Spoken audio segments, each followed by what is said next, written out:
one of the drawbacks of this theory is that once you understand it, once you start analyzing things through its lens, then some things become so tiresome and look so wrong no matter how you turn them. And one of the topics, maybe the biggest topic that is like that, is the discussion between theism and atheism, the argument between them. So what is theism? What is atheism? So theism is the belief in the existence of deities. Atheism is the belief that deities don't exist.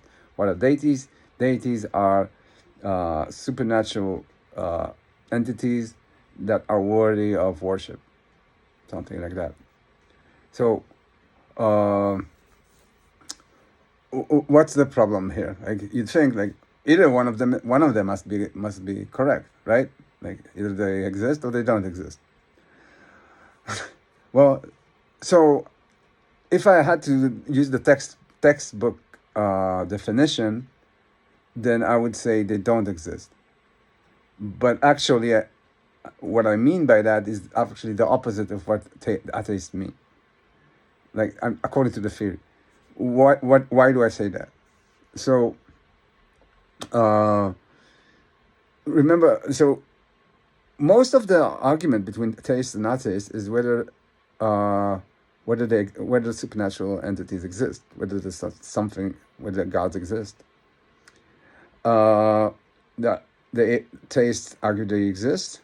The atheists argue they don't exist, and they don't really care about what kind of supernatural entity that is. They just say it doesn't exist. They don't consider the possibility, the atheists don't consider the possibility that they exist and they are not worthy of worship. And the theists don't consider the possibility that they exist but they are not worthy of worship. So, even though now, why should they not be worthy of worship?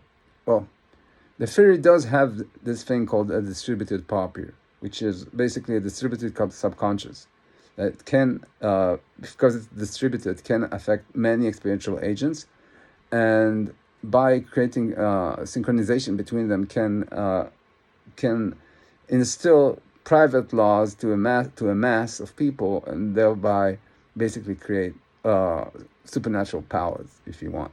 It can create order in places where there is no order according to common physics, common laws of nature. These are called private, like they partially publicize private light dynamics. Doesn't matter. You can watch videos that are made about these topics and understand what I mean by that. So in that sense, they have supernatural powers, and because they affect many people, maybe they had something to do with the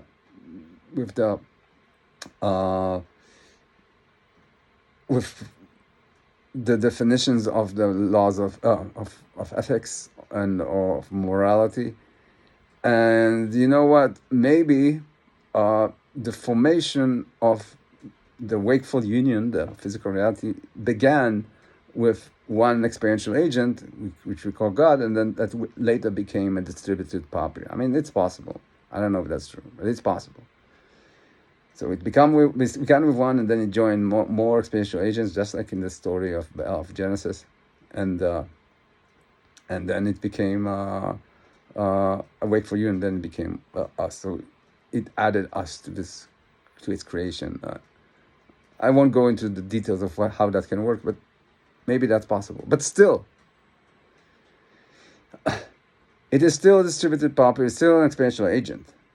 It is an experiential agent that interacts with us. Therefore, it shares our semantic context. We share its intelligence.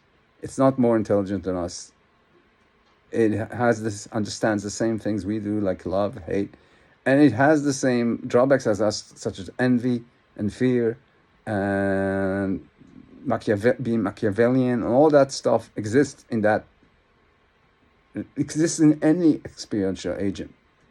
It's the same semantic context, maybe to a different degree, and different degrees are possible, at least in the eyes of others, because of different bodies and distributed properties.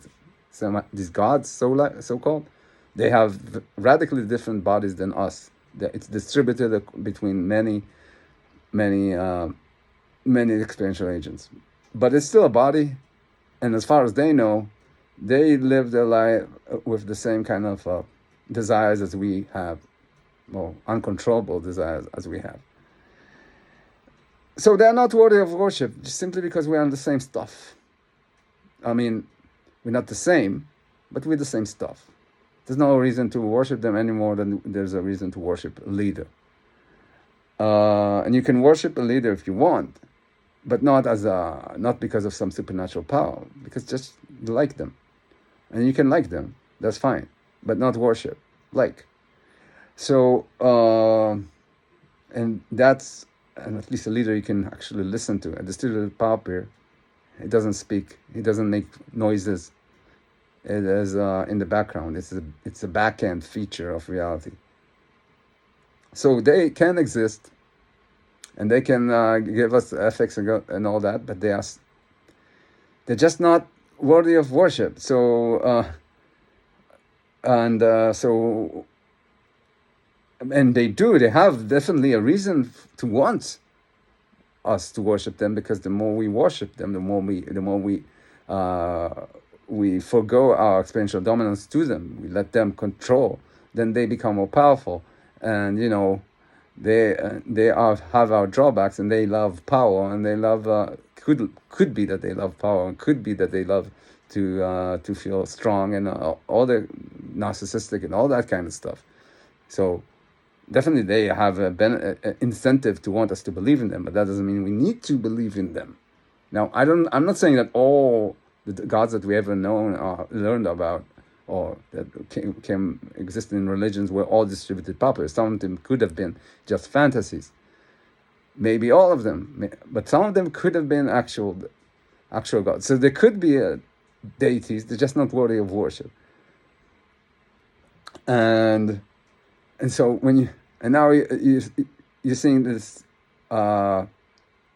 this argument between theists and atheists, and theists would argue that the atheists can't have a basis for their ethics and morality because they don't have God.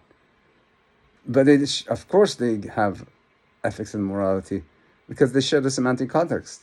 It's something you can't be an experiential agent without feeling understanding that there are this sensation of goodness and evilness. It can map to radically different stuff than you want it to be. It can map to really horrible psychopathic stuff, but it's still the existence. There's still the sensation of good and evil in everyone. They understand it. It's part of the semantic context. So that argument is wrong. And then the atheist would argue, would defend, they wouldn't say, yeah, we share the same semantic context as God or something like that, or what you call God. They would say, no, they would try to justify the ethics on utilitarianism or on philosophy. Well, that's not what is driving the ethics. That's not what is driving the sense of right and wrong. What is driving the sense of right and wrong is exactly what the theists argue drive the sense of right and wrong. So if you insist on using the textbook definition of supernatural beings that are worthy of worship, then the atheists are wrong. But the atheists, if they heard that, they would be like, no. All this supernatural stuff doesn't exist. And the only reason by the way, it looks supernatural, it's not because it is supernatural. It's just because science decided to stop its investigation in the laws of nature. And this dynamic of distributed power pairs, I think it's just an extension of science. The science just decided, no, I'm not gonna study that, and therefore it's supernatural. So the atheists are wrong, the theists are wrong, and all you can do is like, oh, come on.